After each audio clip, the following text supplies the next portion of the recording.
नमस्कार दोस्तों, खोज की शुरुआत में आपका स्वागत है। आज हम बात करेंगे जीते जी मरना क्या है। एक दिन हर किसी को मरना है, क्या इंसान और क्या हैवान, क्या अमीर क्या गरीब, मौत से कोई नहीं बच सकता। मृत्यु के द्वार से सबको गुजरना पड़ता है।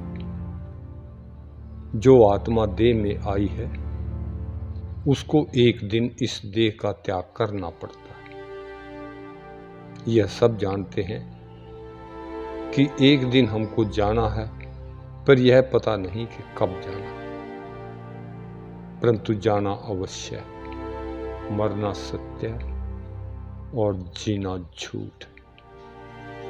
हमारा शरीर मिट्टी है और एक दिन इसे अवश्य मिट्टी में ही मिल जाए। मृत्यु के बाद का सफर किस प्रकार होगा, इसके बारे में हमने कभी सोचा तक नहीं। हम दूसरों के मरण पर रोते हैं, हमको बैठकर अपने ऊपर रोना चाहिए और परलोक के लिए सामग्री जुटानी चाहिए। मौत क्या है? क्या हमको मरण काल में कोई पीड़ा होती है?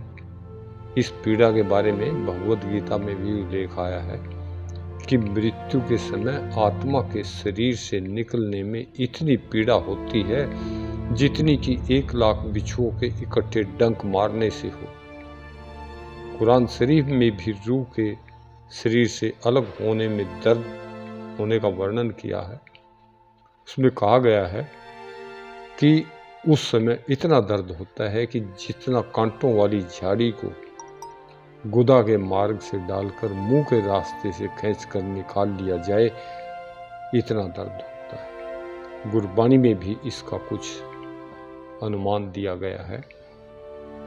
आगे कैसे देश में जाना है और वहाँ जिनके साथ वास्ता पड़ेगा, इस पर विचार करना आवश्यक है। ग्रंथों पोथियों में इनका कुछ उल्लेख है, पर हम उनको अफसाने या काल्पनिक कथाएं समझकर या जीव को पापों से डराने के लिए या उसकी रुचि शुभ कर्मों की ओर लगाने के लिए मानकर उन पर ध्यान नहीं देते। मौत के द्वार को लांघकर उस पार जाना है, कोई इससे बच नहीं सकता। सेंट पॉल कहते हैं कि मौत वह अंतिम शत्रु है जिस पर हमें विजय प्राप्त करनी है। हमें इस विषय की ओर से आंखें नहीं मूंद लेनी चाहिए। प्रतिदिन की परिस्थितियां हमें बतलाती हैं कि जब हमें किसी अन्य देश को जाना होता है तो हम उसके लिए तैयारी करते हैं, साथ में आवश्यक खर्च पल्ले बांध लेते हैं। वहाँ पहुँचने के लिए हम तांगे, मोटर या रेलगाड़ी में जाने की व्यवस्था करते हैं। उस देश में किसी मित्र को पत्र लिखते हैं और वहाँ ठहरने की व्यवस्था भी सोच लेते हैं। संसार में तो हम इतने सियाने हैं कि कभी बिना सोचे समझे कोई यात्रा करते ही नहीं।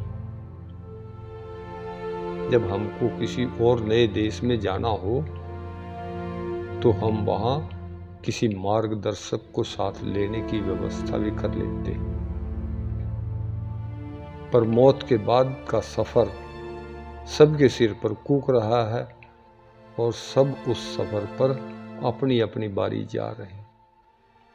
हमने उसके लिए क्या व्यवस्था की?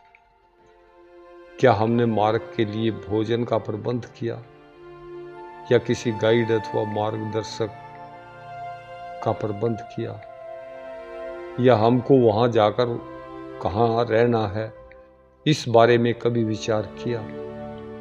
ये बातें तो एक और रही, हमें तो यह भी नहीं पता कि हमें जाना कहाँ है और वहाँ हमारी सहायता कौन करता है। यहाँ तक कि हमने तो कभी मृत्यु के आने का ख्याल तक भी नहीं किया। हम दिन प्रतिदिन दुनिया के कामों में इतने उलझे रहते हैं, दुनिया के कारोबार के बारे में तो हम बड़े चतुर हैं। और अपने जरूरी सामान का प्रबंध करते, पर मौत की जिसका कि समय कोई निश्चित नहीं, जो बचपन, युवावस्था या बुढ़ापे में किसी भी समय आ सकती, कभी चित्त ने चिंता नहीं की। संतों ने मौत की कठिनाई और समस्या को हल कर लिया। वे प्रतिदिन अपनी इच्छा से स्थूल को लांघकर सूक्ष्म मंडलों की यात्रा करते हैं। उनकी संगति में मृत्यु पर विजय प्राप्ति के साधन जुट जाते हैं। मौत कोई हवा नहीं है, यह केवल आत्मा के शरीर को छोड़ जाने का नाम है। यह आत्मा का स्थूल देह को त्याग कर सूक्ष्म कारण तथा उससे भी परे के मंडलों में जाना है। इसको फारसी भाषा में इंतकाल कहते हैं। इंतकाल करना, इसका इंतकाल हो गया कहते हैं। यह हमारी आत्मा का स्थूल इंद्रियों को छोड़कर सूक्ष्म मंडलों में प्रवेश करना, यह केवल इस चोले को छोड़ जाना है। यह कोई बिल्कुल नष्ट होने वाला नहीं है। मृत्यु के बाद जीवन कायम रहता है, चाहे वह हमारी आंखों से ओझल हो।